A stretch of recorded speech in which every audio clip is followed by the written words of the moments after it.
The spring morning was quiet when the alien ship broke through the clouds above Geneva. People on the streets stopped walking. Cars pulled over. Everyone looked up at the massive vessel that moved slowly through the sky like a silver whale swimming through an ocean of blue. The ship was beautiful in a strange way. Its hull was made of something that looked like crystal, and it caught the sunlight and scattered it into 1,000 tiny rainbows. The craft made no sound as it descended toward the landing pad that the United Nations had prepared months ago. After the first radio signals confirmed that visitors were coming, Captain Daniel Marsh stood at the edge of the landing zone with his hands clasped behind his back. He was a tall man with gray eyes and a face that rarely showed emotion. Beside him stood Dr. Claire Bennett, a woman in her early 40s with brown hair pulled back in a practical ponytail. She was the best xenolinguist on the planet, which meant she was the best person to talk to beings that had never spoken a human language before. Nervous? Daniel asked without looking at her. Claire kept her eyes on the descending ship. Terrified. You? Same. The ship touched down with impossible gentleness. There was no blast of engines, no cloud of dust. It simply settled onto the concrete as if it weighed nothing at all. For a long moment, nothing happened. Then a section of the crystal hull shifted and flowed like water, creating an opening where there had been solid material before. The first alien stepped out into Earth's sunlight. Ambassador Kethril was tall, nearly 7 feet, with silver-blue skin that seemed to shimmer slightly as he moved. He had 4 arms, each one long and graceful, ending in hands with 6 delicate fingers. His face was almost human in some ways, with 2 large eyes the color of polished gold and a small mouth that curved upward in what might have been a smile. Behind him came 3 others of his kind. They wore flowing robes of deep purple, and they moved with the careful precision of diplomats who knew exactly how important this moment was. Daniel stepped forward and extended his hand. Welcome to Earth, Ambassador. I am Captain Daniel Marsh, representing the United Earth Defense Force. Kethril looked at the offered hand for a moment, then reached out with one of his own and grasped it. His grip was surprisingly warm. Thank you, Captain Marsh. I am Kethril of the Valdrani Concordance. We have traveled very far to meet your people. The Valdrani have been watching Earth for decades. They had intercepted radio signals, studied satellite broadcasts, and analyzed the primitive spacecraft that humans had sent stumbling into the void. They knew everything there was to know about humanity, or so they believed. Claire stepped forward and began the formal greetings that the United Nations Protocol Office had spent months preparing. Kethril listened politely, his golden eyes moving from face to face, studying the humans who had gathered to meet him. Over the following days, the negotiations began. They took place in a specially constructed building near the landing site, a place designed to be neutral ground where neither side would feel threatened. The Valdrani delegation sat on one side of a long table, the human delegation on the other. Kethril explained the purpose of their visit. The Valdrani Concordance was an alliance of 17 intelligent species spread across 1,000 star systems. They maintained peace and order in their region of the galaxy. They shared technology and protected weaker species from the dangers that lurked in the darkness between stars. And now they were offering humanity a place in their alliance. You would join as a junior member species, Kethril explained, his voice calm and measured. This is standard for newly contacted civilizations. You would receive protection from external threats, access to advanced technology, and guidance in developing your society. Daniel listened carefully. And what would Earth provide in return? Mineral rights to certain asteroids in your solar system, access to your workforce for approved projects, and agreement to certain behavioral modifications that we consider necessary for civilized species. Claire raised an eyebrow. Behavioral modifications? Catherall waved one of his hands dismissively. Nothing extreme. Aggression reduction protocols. Certain cultural adjustments. Your species has a tendency toward violence that concerns the concordance. This would need to be addressed. The human delegation exchanged glances, but said nothing. Daniel nodded slowly. We understand. Please continue. The negotiations went on for weeks.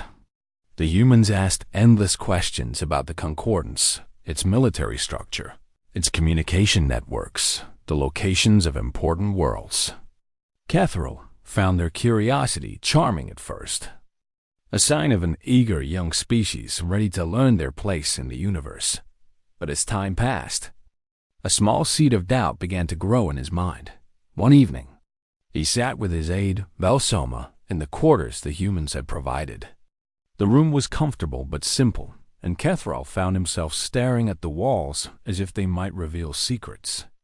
They agreed to everything, he said quietly. Every term, every condition. They nod and smile and ask for more details. Velsoma was younger than Catherall, more confident in the rightness of their mission. They are wise to cooperate. Our fleet could destroy their entire civilization in a matter of hours. They have nothing but chemical rockets and primitive nuclear weapons. What choice do they have? Catherall was not so sure. Every species we have contacted has resisted in some way. Some fight. Some argue. Some try to negotiate better terms.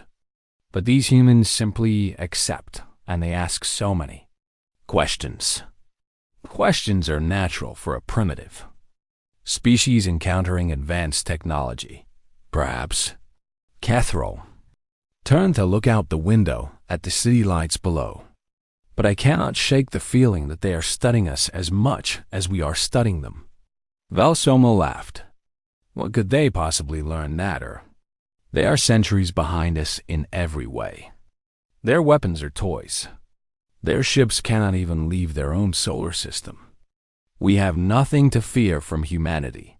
In a secure facility beneath the mountains of Colorado, Admiral Patricia Cole watched a live feed of the alien delegation's quarters. She turned to the team of analysts working at their stations and spoke calmly. What have we learned? Lieutenant Kyle Brooks looked up from his monitor. Their translation devices use a quantum-based processing system. We have successfully reverse-engineered the basic principles. Dr. Price's team has finished analyzing the energy signatures from their ship. Patricia nodded. And their shields are impressive, but they operate on predictable frequency rotations, exploitable with the right approach. Patricia allowed herself a small smile. Good. Continue the observation, and make sure our guests remain comfortable. We want them to stay as long as possible. Far above Earth, the Valdrani escort fleet floated in orbit, their crews confident in their superiority. They had no idea that they were being watched by sensors they could not detect, analyzed by minds that thought in ways they could not imagine. The humans smiled and nodded, and agreed to everything, and they waited. The fourth week of negotiations began with rain falling over Geneva. Ambassador Catherall watched the water run down the windows of the conference room and found himself thinking about home.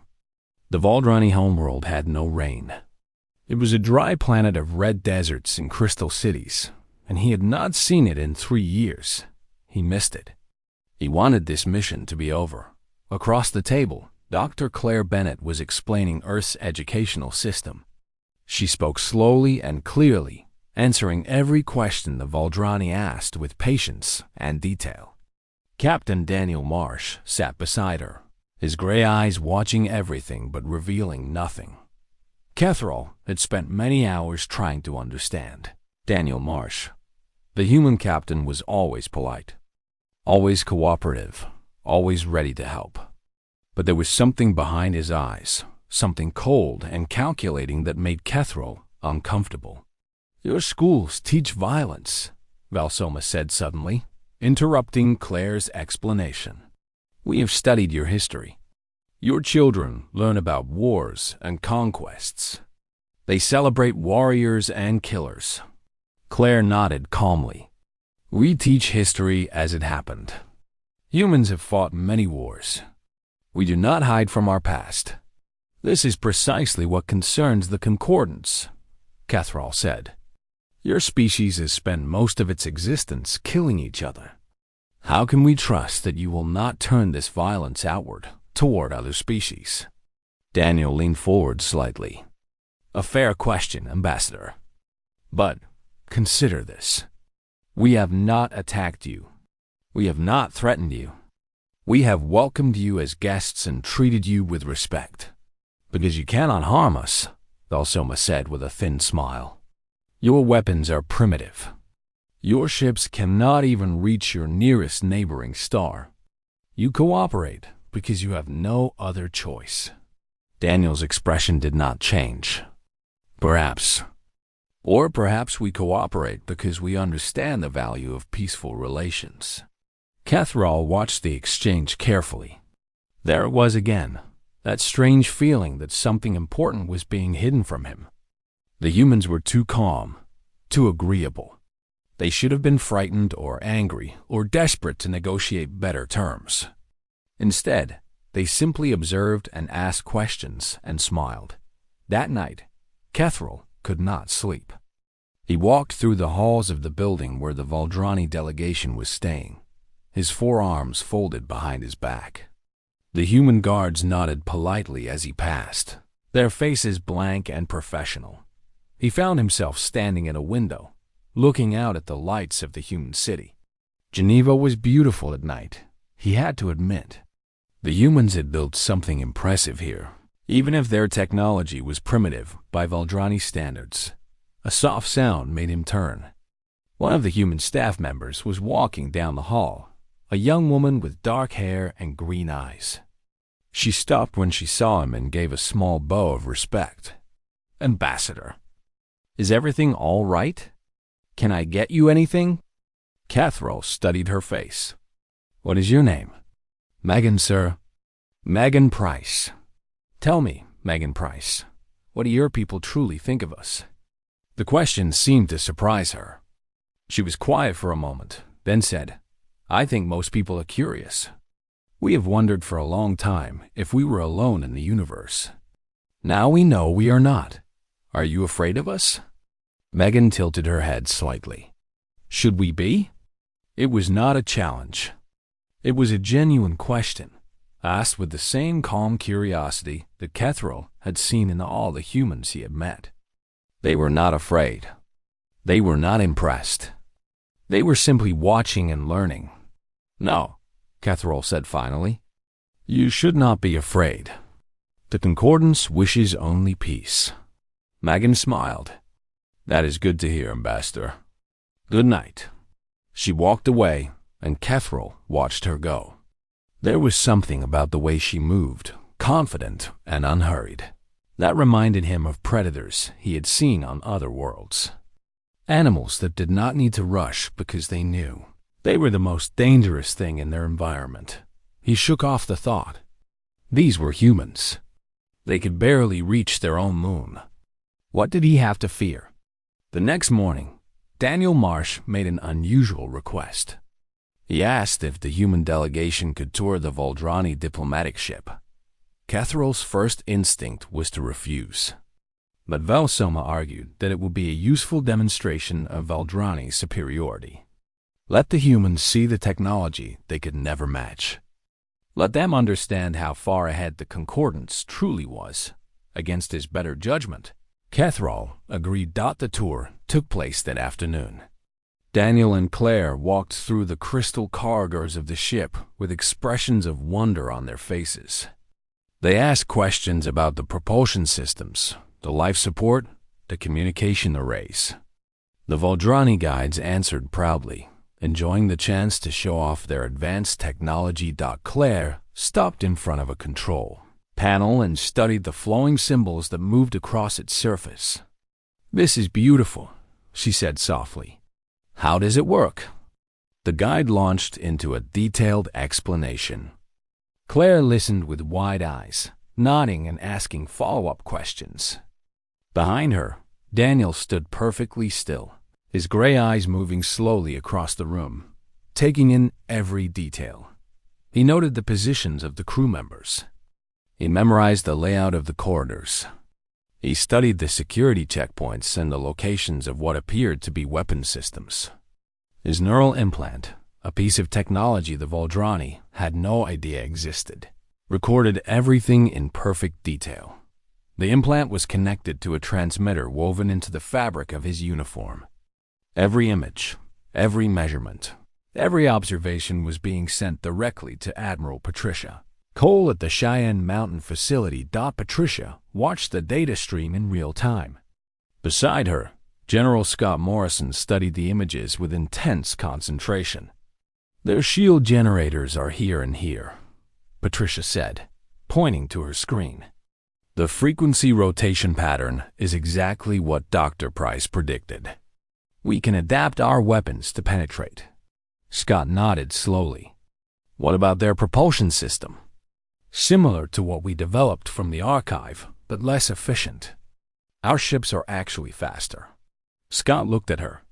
"They have no idea, do they?" Patricia allowed herself a small smile. "None at all." On the Valdrani ship, the tour was coming to an end. Kethral met the humans at the exit, his golden eyes searching their faces for any sign of what they were thinking. "What did you think of our vessel?" he asked. Claire's smile was bright and genuine. "It was amazing, Ambassador. Your people have accomplished incredible things." Daniel nodded in agreement. "Very impressive. Thank you for allowing us this opportunity." Kethral watched them walk back toward the human vehicles that waited outside. They moved calmly, without hurry, like people who had nowhere else to be. That night, he dreamed of predators with human faces, circling him in the darkness, waiting for the perfect moment to strike. He woke in a cold sweat and told himself it was just a dream. But the feeling of being watched, of being studied, of being measured and found wanting did not go away. It grew stronger with each passing day, until Kethral could barely concentrate on the negotiations. Something was wrong. Something was very wrong. He just could not figure out what it was. In the asteroid belt, far from Earth, 200 ships waited in perfect silence. Their hulls were black as space itself, designed to absorb rather than reflect light. Their crews sat at their stations, running simulations and checking systems, preparing for the moment when they would finally be called into action. Commander Nathan Hall stood on the bridge of the ESS Defiance and looked out at the stars. How much longer? His first officer asked. Nathan checked the latest intelligence report that had been transmitted from Earth. "Not long now. The Admiral wants us ready to move on her command. Do you think it will come to a fight?" Nathan considered the question. "I hope not. But if it does, we will be ready." The Shadow Fleet waited in the darkness, patient and silent, like wolves watching a herd that did not know it was being hunted. The true power of humanity remained hidden, for now.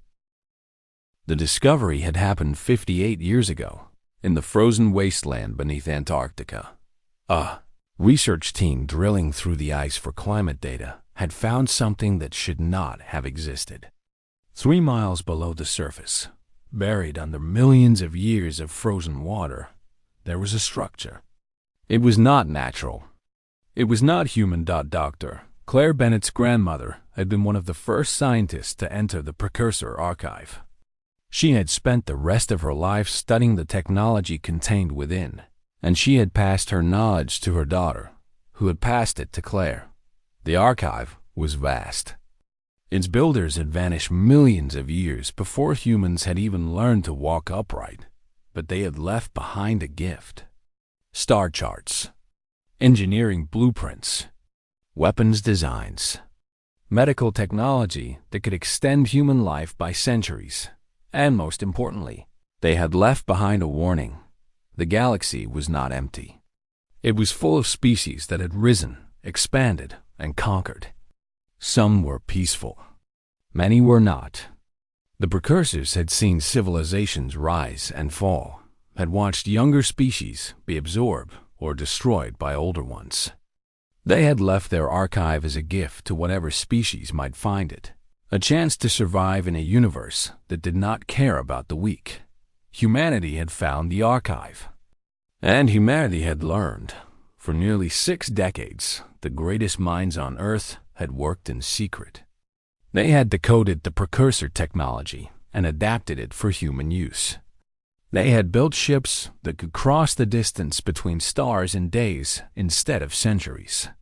They had developed weapons that could crack planets and shields that could withstand nuclear fire. But they had also learned something else from the archive. Something just as important as the technology itself. Patience. The precursors had included records of other species they had encountered. Many of them had been discovered by older civilizations and immediately destroyed or enslaved. The ones that survived were the ones that hid their strength, that pretended to be weak until they were strong enough to stand on their own. So humanity had hidden. When the Valdrani made first contact, Earth had presented exactly the face that the aliens expected to see. Primitive rockets, chemical weapons, a species barely capable of reaching its own moon, the Shadow Fleet, the advanced technology.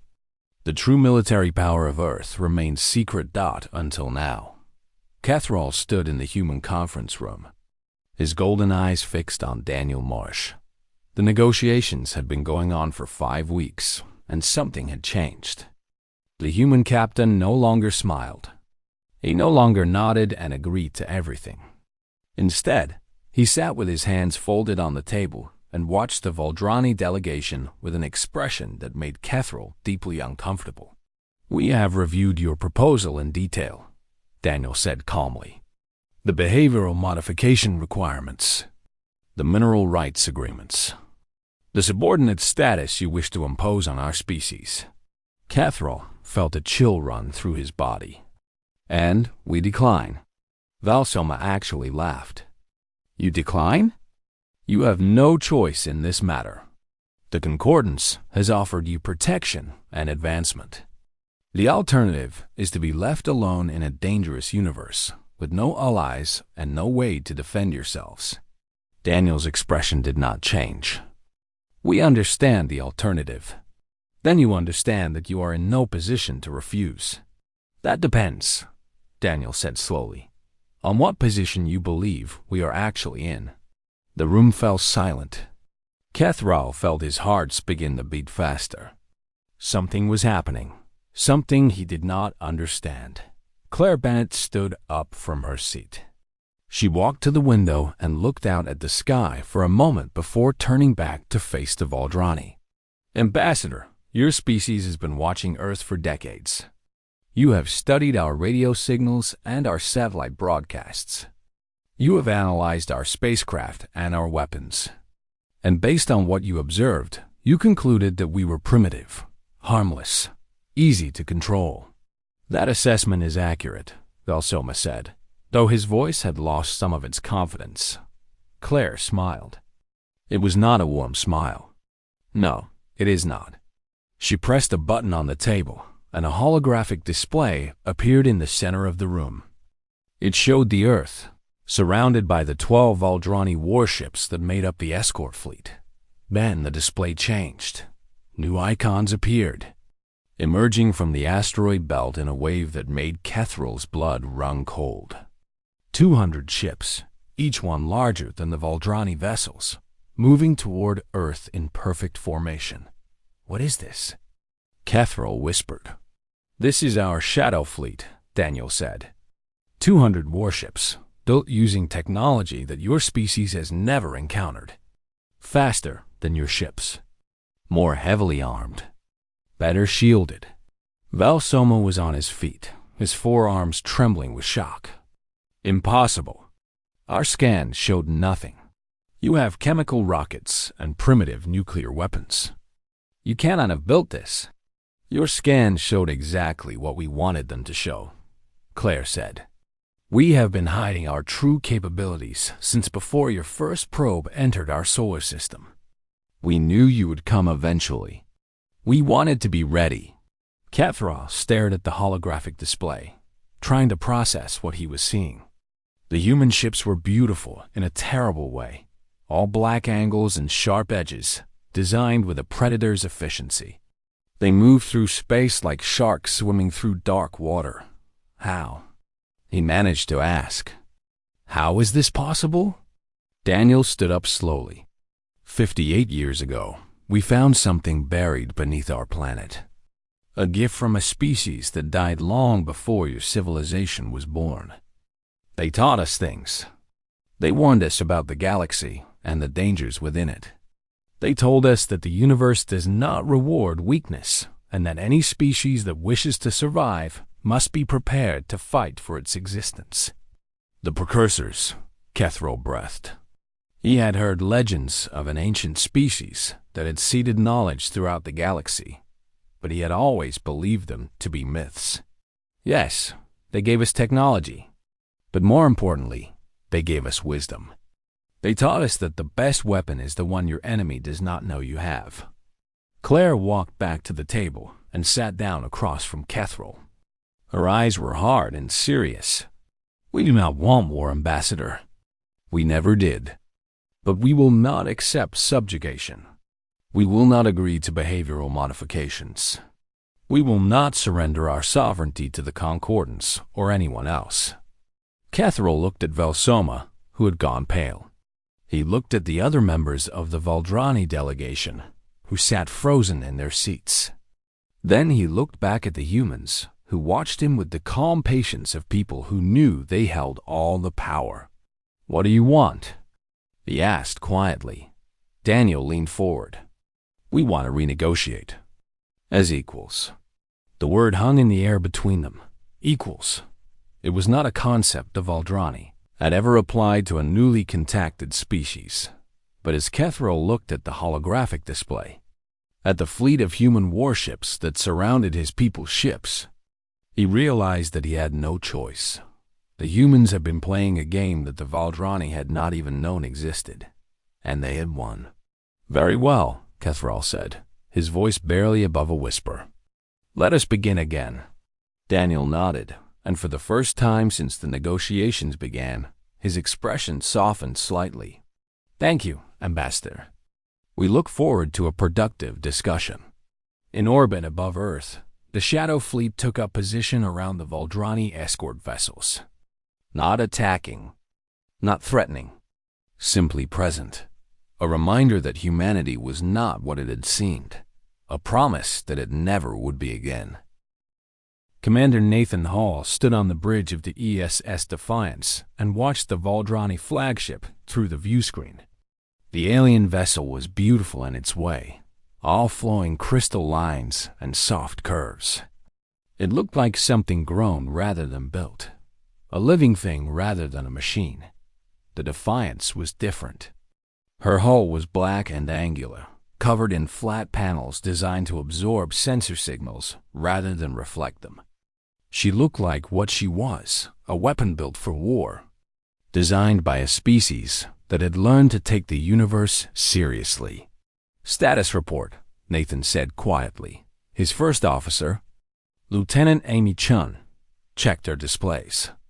All ships in position, Commander. The Valdrani fleet has powered down their weapons as requested. No hostile movements detected. Nathan nodded. He had hoped it would not come to a fight, and so far, his hopes had been fulfilled. The Valdrani were many things, but they were not stupid. They understood when they were outmatched. Maintain formation. Keep weapons ready, but do not target anything unless they make a move. Understood, sir. On the surface of Earth, a different kind of confrontation was taking place. Admiral Patricia Cole had arrived in Geneva to take personal command of the negotiations. She sat across from Ambassador Kethral, her gray hair pulled back in a severe bun, her blue eyes sharp and intelligent. Let me be clear about our position, she said, her voice calm but firm. Earth has no interest in joining the Concordance as a subordinate member. We will not accept behavioral modifications. We will not surrender mineral rights to our solar system. And we will not allow foreign troops on our soil. Cathral had aged visibly over the past few days. His silver-blue skin had taken on a grayish tint, and his golden eyes were tired and worried. Then what do you want, Admiral? Recognition as an independent power. Diplomatic relations between equals. Trade agreements that benefit both sides. And a mutual defense pact that does not require us to surrender our sovereignty. Nalsoma, sitting beside Kethral, could not contain himself. This is absurd. The Concordance has never treated a newly contacted species as an equal. You are asking us to overthrow centuries of tradition. Patricia smiled.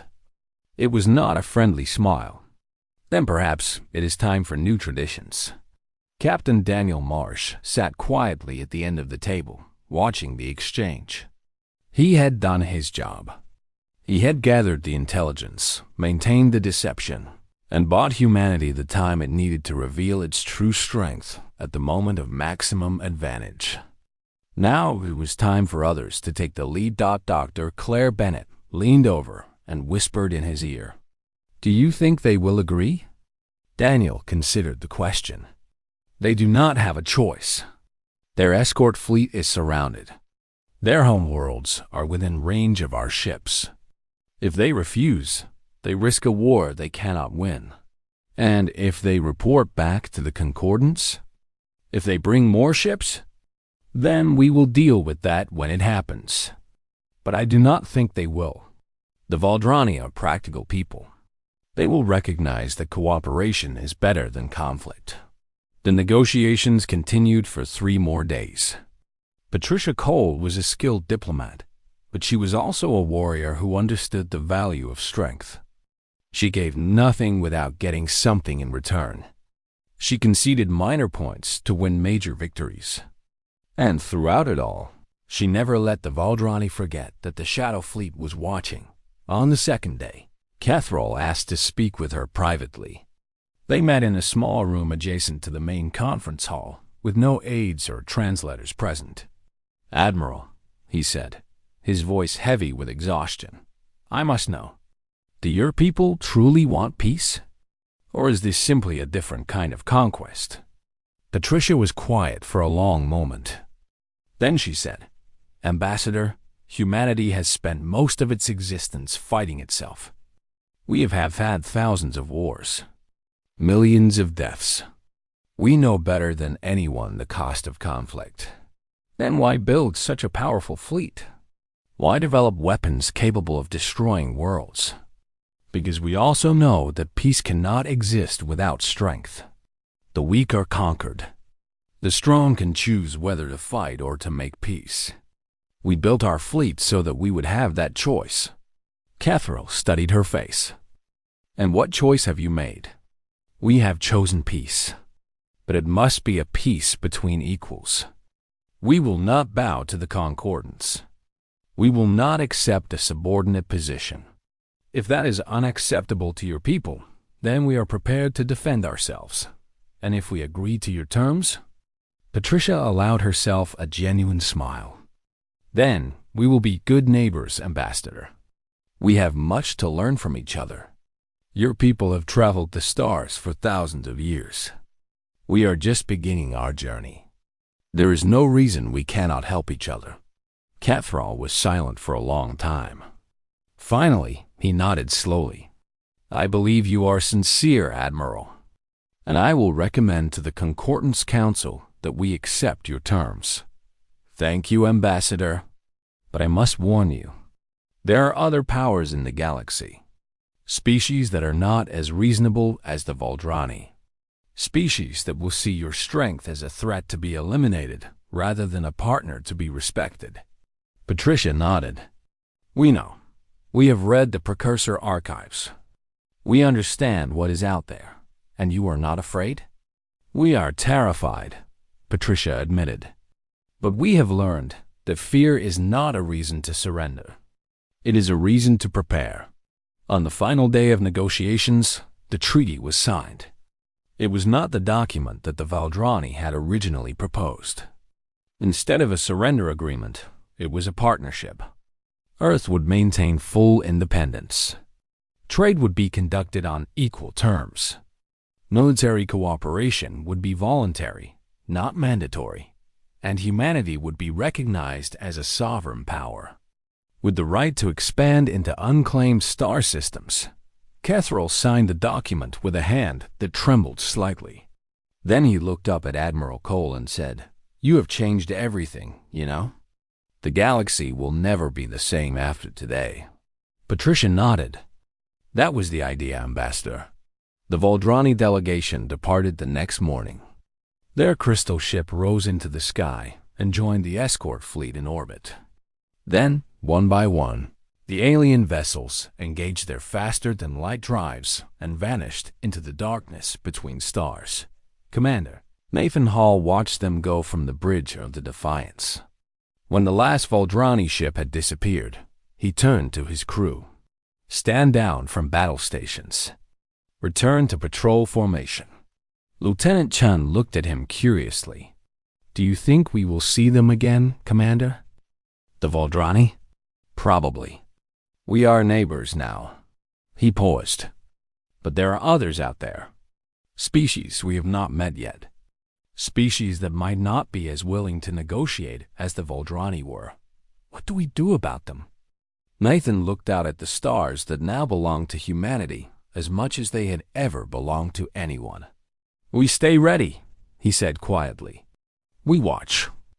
We prepare. And when they come, we show them what we showed the Valdrani." "Which is?" Nathan smiled grimly. "That humanity is not prey. We never were."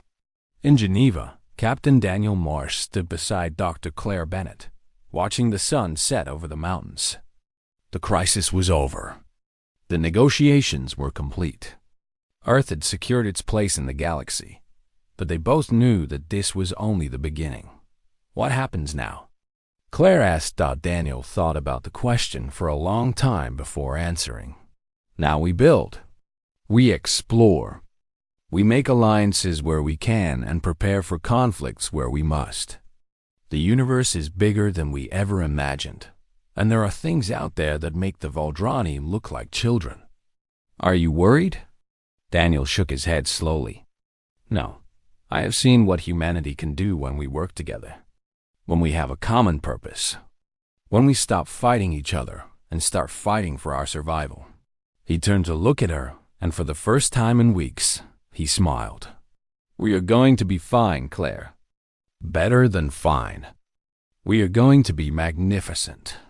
The stars came out one by one, bright points of light in the darkening sky, and humanity looked up at them with new eyes, not as distant dreams, but as destinations. Not as mysteries, but as challenges to be overcome. The galaxy had come to Earth expecting to find prey. Had found something else entirely. Ambassador Daniel Price stood at the window of his cabin, looking out at the stars. He was 63 years old, with gray hair and tired eyes that had seen too much of the universe. But today, those eyes held hope. After 30 years of service to humanity, he finally had a chance to do something that mattered. He was going to make peace with the Vorakan Empire. The ship hummed quietly around him as it traveled through space. It was a small vessel, built for diplomacy rather than war. There were no weapons on board. Daniel had insisted on that. He wanted the Vorakan to see that humans came in friendship, not in fear. His aide, Laura Simmons, knocked on the door and entered. She was young, barely 30, with brown hair tied back in a simple ponytail. She carried a tablet in her hands and looked nervous. "We will arrive at the Vorakan homeworld in 6 hours, Ambassador," she said. Daniel nodded slowly. "Thank you, Laura. Are the others ready?" Kyle and Marcus are checking the ceremonial gifts one more time. They want everything to be perfect. Kyle Bennett and Marcus Cole were the 2 security officers assigned to the mission. They were good men, loyal and brave, but Daniel knew they felt naked without their weapons. The Vorakan had demanded that all humans arrive unarmed. It was a show of trust, they said. Daniel believed it was a show of power. Tell them to rest, Daniel said. We will meet clear heads when we meet the Emperor. Laura hesitated at the door. Ambassador, do you really think this will work? The Vorakan have never shown any interest in peace before. They think we are beneath them. Daniel smiled, though it did not reach his eyes. That is exactly why we must try, Laura. If we do not extend our hand in friendship, how can we blame them for never taking it? Someone has to be the first to reach out. Someone has to be brave enough to believe that even the cruelest hearts can change. Laura wanted to believe him. She truly did. But something cold had settled in her stomach the moment they entered Vorakan space. And it had not gone away since, 6 hours later. The human ship descended through the atmosphere of the Vorakan homeworld. It was a harsh planet, covered in dark mountains and red deserts. The cities were built from black stone, with towers that stabbed at the sky like angry fingers. Everything about this world seemed designed to intimidate. The Imperial Palace was the largest structure Daniel had ever seen. It rose from the center of the capital city like a mountain made by hands rather than nature. Thousands of Vorakan soldiers stood in formation along the road leading to its gates. They were tall creatures, covered in dark scales, with yellow eyes that followed the human vehicle as it passed.